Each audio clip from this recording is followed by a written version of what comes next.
इस वीडियो में हम जानेंगे कॉन्स्टेंट्स और लिटरल्स क्या होते हैं। हमको पता है कि लिटरल्स का मतलब है कि एक फिक्स्ड वैल्यू होगा और वो चेंज नहीं होगा जब तक वो प्रोग्राम एग्जीक्यूट हो रहा है।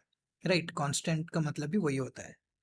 तो फॉर एग्जांपल मैंने एक अभी एग्जांपल नहीं लेते हैं, हम ये जानते हैं कि लिटरल्स किस प्रकार के होते हैं। लाइक क्या क्या लिटरल्स हो सकते हैं। वेल, एक लिटरल एक नंबर हो सकता है, that means numeric literal. Right, एक लिटरल एक नाम हो सकता है, सो एक स्ट्रिंग हो सकता है, सो स्ट्रिंग लिटरल।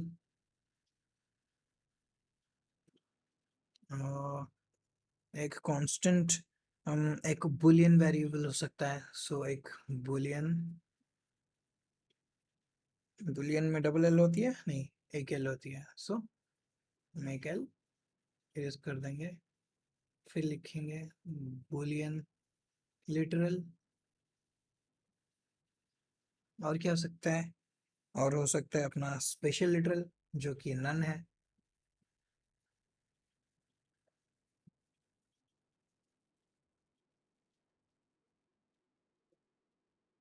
ठीक है, और क्या हो सकता है, और हो सकता है अपना कलेक्शन ऑफ लिटरल्स।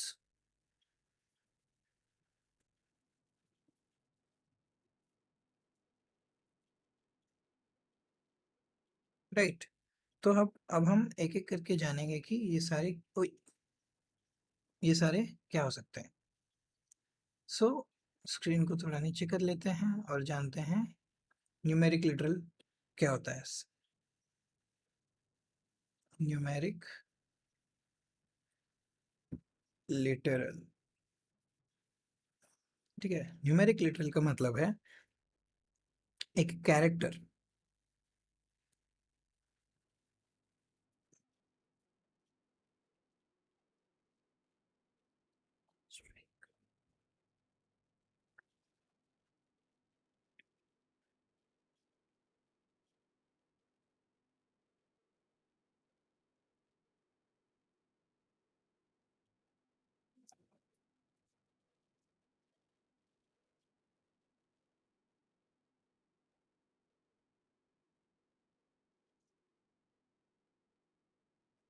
तो अब हम जानेंगे कि न्यूमेरिक लिटरल्स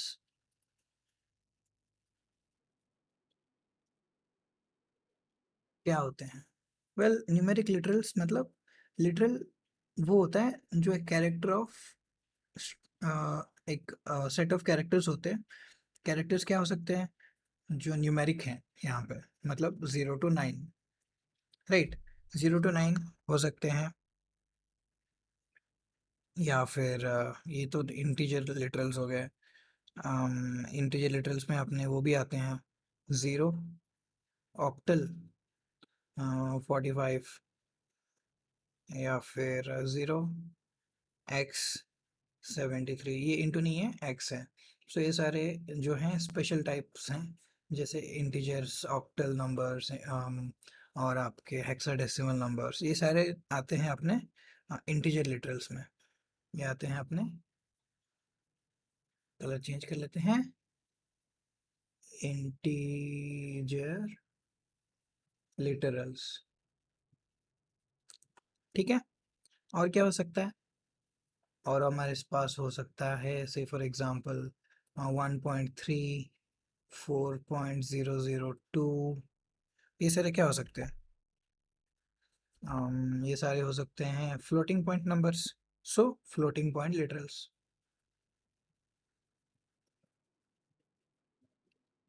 पॉइंट इस लिटरल्स। ठीक है, और भी हो सकते हैं जैसे अपना एक्सपोनेंशियल नंबर्स, ये ई है, बड़ी ई, और 2, या फिर 0.3e6। सो ये सारे अपने हो सकते हैं floating point literals. So basically तीन टाइप के न्यूमेरिक लिटरल्स होते हैं, एक इंटीजर, एक फ्लोट और एक कॉम्प्लेक्स। और कॉम्प्लेक्स का कैसे लिख सकते हैं? कॉम्प्लेक्स का लिख सकते हैं a प्लस आई बी। यहाँ पे i जो है कॉम्प्लेक्स नंबर को रिप्रेजेंट करता है, जो कॉम्प्लेक्स लिटरल बन जाता है। That means complex number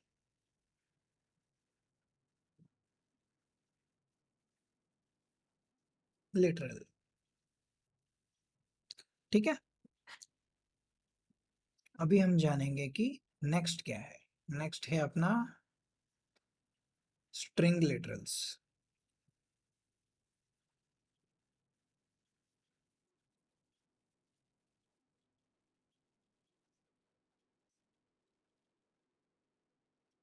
string literals क्या होते हैं? स्ट्रिंग लिटरल्स का मतलब होता है कोई भी एक ऐसा लिटरल जो एक सिंगल कोट के अंदर या फिर एक डबल कोट के अंदर मेंशन्ड हो, which is a string, right. So यहाँ पे मैं लिख सकता हूँ स्ट्रिंग। ठीक है, ये हो गया एक अपना स्ट्रिंग लिटरल। अब इसको हम कैसे रिप्रेजेंट कर सकते हैं? ये अपने आप में एक स्ट्रिंग लिटरल है, एक कैरेक्टर हमने टी कर दिया, ये भी एक लिटरल है, स्ट्रिंग लिटरल। और अगर और भी एग्जांपल लेना चाहें तो ले सकते हैं, जैसे कंप्यूटर लिख लिया हमने, स्ट्रिंग लिटरल हो गया। कंप्यूटर ऐसे भी लिख सकते हैं, कंप्यूटर सिंगल कोट के अंदर, वो भी एक स्ट्रिंग लिटरल हो गया। लेकिन स्ट्रिंग लिटरल तब नहीं होगा जब मैं एक सिंगल कोट से स्टार्ट कर रहा हूँ कंप्यूटर और एंड एक डबल कोट से कर रहा हूँ। ये एक इनवैलिड स्ट्रिंग लिटरल हो गया, मतलब वो स्ट्रिंग लिटरल नहीं बन सकता। ठीक है, या फिर मैंने एक कीवर्ड ले लिया नो, और उसमें मैंने नो एक कीवर्ड नहीं है यहाँ पे। फॉर एग्जांपल यहाँ पे मैंने डबल कोट से शुरू भी नहीं किया और एंड भी नहीं किया, वो भी एक गलत है, वो एक गलत स्ट्रिंग लिटरल है। और क्या हो सकता है?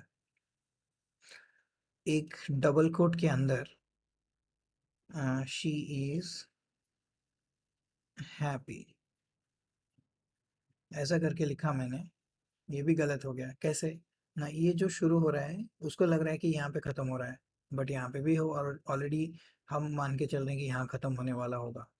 सो इस हिसाब से ये कंप्यूटर प्रोग्राम डिटेक्ट नहीं कर पाएगा कि कौन सा एंडिंग है कौन सा स्टार्टिंग है। सो ये भी एक इनवैलिड स्ट्रिंग लिटरल होगा। बट क्या एक वैलिड स्ट्रिंग लिटरल हो सकता है? अगर ऐसे ही लिखना होगा हमको तो क्या कर सकते हैं भाई? तो अगर अगर ऐसे ही करना है तो हम एक सिंगल कोट से शुरू कर सकते हैं, शी इज, और डबल कोट में हैप्पी लिख सकते हैं, और एक सिंगल कोट से ख़त्म कर सकते हैं। तो कंप्यूटर को पता चल जाएगा कि ये यहाँ ख़त्म हो रहा है, इसका यहाँ ख़त्म हो रहा है, तो ये एक वैलिड स्ट्रिंग लिटरल है। ठीक है, अभी हम आएंगे बुलियन लिटरल्स के बारे में। अब booleans are very simple. Boolean literals, अब बुलियन लिटरल्स वही हो सकते हैं, एक है ट्रू और एक हो गया फॉल्स, मतलब बुलियन वैल्यूज इधर 1 और 0। ठीक है, लेकिन इसका एक स्पेशल में मीनिंग्स भी है, मतलब स्पेशल तरीके से हम भी इसको मेंशन कर सकते हैं। एग्जांपल के तौर पर a = 7, आप सोच के बताओ क्या ये एक वैलिड बुलियन लिटरल हो सकता है? क्यों हो सकता है ना? जब हम 7 को a में असाइन करते हैं, a में एक वैल्यू आ जाती है, राइट। मतलब a में एक वैल्यू है, वैल्यू है का मतलब है वो ग्रेटर देन 0 है। ठीक है, अगर ग्रेटर देन 0 है उसका मतलब हो गया कि उसमें ट्रू वैल्यू स्टोर्ड है, मतलब वो भी एक लिटरल हो गया, बुलियन लिटरल। अगर मैं a इक्वल टू 0 रख सकता हूँ, राइट? तो a में अभी हो गया स्टोर फॉल्स, क्योंकि वो ग्रेटर देन 0 नहीं है। तो यहाँ पे ये कंडीशन होनी चाहिए, ठीक है? ये n जो है ये n रहेगा यहाँ पे। सो कोई भी वैल्यू रहेगा ऐसा, तो ये भी एक वैलिड बुलियन लिटरल होगा। अगर मैं ऐसे लिखूं a ग्रेटर देन b, और b में मैंने एक वैल्यू स्टोर कर दिया, b इज इक्वल टू 8, ठीक है? सो इसमें क्या हो सकता है, इधर ये ट्रू हो सकता है या फिर एक फॉल्स हो सकता है। सो अल्टीमेट आउटपुट ये दोनों में से कोई एक होगा, और ये दोनों अपने आप में वैलिड बुलियन लिटरल्स हैं, तो ये भी एक प्रॉपर बुलियन लिटरल कह सकते हैं हम लोग, ठीक है? तो अभी देखते हैं हम लोग और क्या क्या लिटरल्स हमने कवर नहीं किया। हमने नहीं किया स्पेशल लिटरल। स्पेशल लिटरल को हम ब्लू में लिखते हैं, स्पेशल लिटरल। ये अपना हो गया फोर्थ पॉइंट। स्पेशल लिटरल में हमारा आता है नन।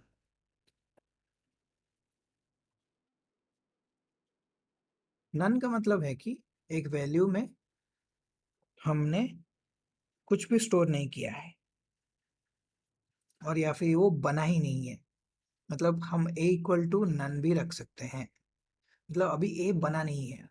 a का वैल्यू एग्जिस्ट कर, a का वेरिएबल एग्जिस्ट तो करता है, लेकिन उसका वैल्यू नन सेट है। मतलब अगर हम करते हैं a इक्वल टू 2, तो अभी हमारा वैल्यू सेट हो गया 2 पे, बट उससे पहले था नन। अगर मैं यहाँ पे 2 सेट करने से पहले अगर एक चेक लगाता, इफ a, अगर a में कुछ है तो मैं a इज इक्वल टू 2 करना चाहता, तो ये कंडीशन में हम यहाँ तक कभी रीच नहीं हो सकते हैं, क्योंकि a को हमने नन सेट कर रखा है ऑलरेडी। नन मतलब अभी a में कुछ नहीं है, बट a एग्जिस्ट करता है, a as a variable exist करता है। अगर मैं कुछ नहीं है सोचकर इसको मैं लिखता ही ना, और सीधा लिखता इफ a, मतलब अभी a एग्जिस्ट ही नहीं कर रहा है, नन भी नहीं है उसमें, तो यहाँ पे हम एनकाउंटर करते हैं एक एरर कि वेरिएबल a एग्जिस्ट नहीं करता है। सो हम उन केसेस में इसको रख सकते हैं जब हमको पता है कि हम इसको आगे जाके यूज करने वाले हैं, और अभी उसमें हम एम्प्टी या फिर नन स्टोर करने वाले हैं, ठीक है? अभी हम बढ़ते हैं लिटरल कलेक्शंस। लिटरल कलेक्शंस ये थोड़ा स्पेशल है। ये हो गया अपना fifth point, literal collection. Literal collections क्या होते हैं? जैसे हमने सारा पढ़ा कि स्ट्रिंग लिटरल हो गए, न्यूमेरिक लिटरल हो गए, कॉन्स्टेंट्स, ये अपना बुलियन लिटरल हो गया। तो ये सारे के अगर एक कलेक्शन बना दें, जैसे मैंने एक कलेक्शन बनाया 2 न्यूमेरिक लिटरल, एक स्ट्रिंग लिटरल बनाया मैंने, मेरा नाम लग गया, एक बुलियन लिटरल बनाया मैंने फॉर ट्रू, एक स्पेशल लिटरल बनाया मैंने नन, ठीक है? तो ये सारे लिटरल का कलेक्शंस हो गया एक लिटरल कलेक्शन, और ये एक लिस्ट है, राइट, पाइथन में। तो अगर मैं इसको एक लिस्ट में रखूं तो ये एक लिस्ट कलेक्शन लिटरल बन जाएगा। टपल भी बना सकते हैं ऐसा, सेम वेरिएबल्स अंदर रख के हम बना सकते हैं। और क्या बना सकते हैं इससे? डिक्शनरी भी बना सकते हैं की वैल्यू पेयर्स में, टू इज टू नन, ऐसा कुछ करके। सो ये सारे जो हैं हमने लिटरल्स को एक कलेक्शन में रखा हुआ है कलेक्ट करके, तो ये बन गया अपना लिटरल कलेक्शंस, ठीक है?